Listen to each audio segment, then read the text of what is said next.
পৰিচিত নীলা সুনীতা বাইদেউ আৰু তেখেতক সম্বৰ্ধনা জনাবলৈ আমাৰ উদ্যোক্তাসকলক অনুৰোধ জনাইছোঁ। তেখেতক এখনি বিহুৱানেৰে সম্বৰ্ধনা জনাব আমাৰ অলিনাথ বাইদেউ আৰু এটি জাপিৰে তেখেতক উষ্ম আদৰণি জনাইছে এয়া পলাশ গগৈ। ইয়াৰ পাছতে তেখেতক এখনি চেলেঙেৰে সম্বৰ্ধনা জনাইছে আমাৰ সম্পাদক মহোদয় আৰু আমাৰ উপাসৰ তৰফৰ পৰা এখনি বসন্ত ৰং নামেৰে স্মাৰক তেখেতক প্ৰদান কৰিছে আকৰাম হুছেইন ডাঙৰীয়াই।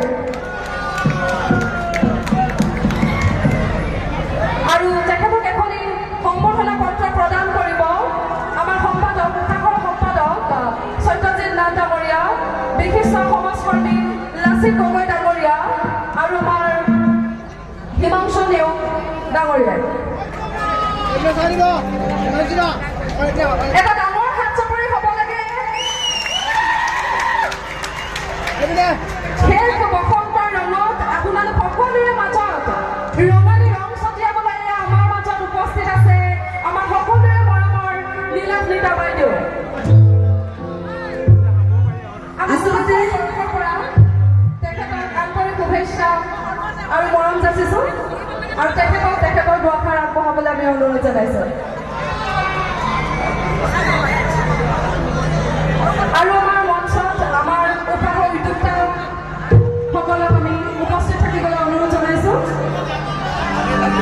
ধন্যবাদ জনাইছোঁ উৎসাহৰ সমূহ সদস্যৰ লগতে এই অনুষ্ঠানখন প্ৰথমতে মোক আচলতে এই অনুষ্ঠানখনৰ কাৰণে মই ধন্যবাদ জনাব লাগিব লাচিত দাৰ লগত আচলতে মোৰ সাংগীতিক যাত্ৰাৰ ক্ষেত্ৰত তেওঁলোকৰ অৱদান যথেষ্ট সুকীয়া আৰু ভাল লাগিছে। ধন্যবাদ জনাইছোঁ লাচিত দাক এই অনুষ্ঠানখন দিয়াৰ বাবে। উৎসাহৰ সমূহ সদস্যৰ লগতে মই সত্যজিৎ নাথ দাদাক ধন্যবাদ জনাইছোঁ, হিমাংশু দাক ধন্যবাদ জনাইছোঁ ইমান মৰম লগা এখন অনুষ্ঠানত মোক নিমন্ত্ৰণ জনোৱাৰ বাবে।